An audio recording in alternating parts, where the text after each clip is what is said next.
PDP और national conference आधे अलगाववाद वाली पार्टियां हैं। जो कश्मीरी हिंदू का विस्थापन हुआ उसको डिनाई करना और उसको माइग्रेशन बोलना, इसके कारण जिहादी मानसिकता यहाँ पे पोषित हुई और वही जिहादी मानसिकता इस वक्त पूरे देश में फैल रही है। और आर्टिकल 370 जो है वो भारत की ही धरती पे पाकिस्तान बनाने की एक राजनीति भी थी और पाकिस्तान बनाने की राजनीति का संवैधानिक संरक्षण या संवैधानिक प्रोटेक्शन, ये एक प्रक्रिया थी। इसी के दिनों में आपने देखा होगा कि पूरे जम्मू कश्मीर प्रदेश के हर एक कोने से आतंकवाद की घटनाएं हो रही हैं और आपने ये भी देखा होगा कि असेंबली को डायरेक्टली इनडायरेक्टली अलगाववाद का एक अखाड़ा बनाया गया है।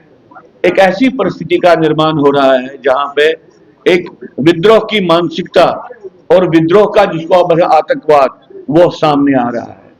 ये हम समझते हैं इसलिए आ रहा है क्योंकि भारत सरकार ने यथार्थ को कभी नहीं माना और एक झूठ को सामने रखने की कोशिश की कि नॉर्मलसी है, नॉर्मलसी है, नॉर्मलसी है। दो कारण हैं कि पिछले 35 साल से या 40 साल से यहाँ पे अलगाववाद खत्म नहीं हुआ।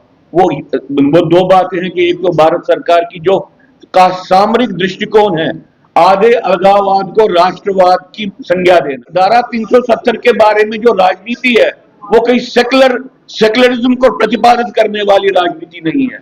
जो आधे अलगाववाद को भारत सरकार की तरफ से एक राष्ट्रवाद की मान्यता दी गई है, ये एक कारण है आंतरिक विघटन का और यहाँ पे सांप्रदायिकता वाली सोच के बढ़ने का। और दूसरा, डिफरेंट कोनों में आप उसी स्पिल ओवर ऑफ जिहाद जिसको बोलते हैं वो ऑलरेडी हो गया है। स्पिल ओवर ऑफ टेररिज्म जो रेस्ट ऑफ इंडिया में हो गया है, दो कारणों के कारण, डिनायल ऑफ हिंदू जीनोसाइड और recognition of half a separatism as a legitimate politics. ये जो दो चीजें हैं जब तक रहेंगी तब तक यहाँ पे न तो अलगाववाद खत्म होगा न तो आतंकवाद खत्म होगा।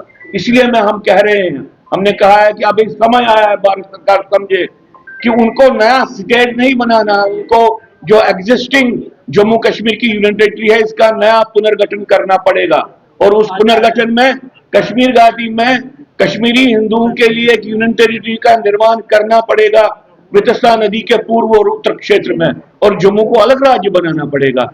इसलिए ये बात है कि नए पुनर्गठन की बात और वो पुनर्गठन जिससे राष्ट्रवादी शक्तियां एम्पावर हों, ऐसी सोच को अब सामने लाना होगा।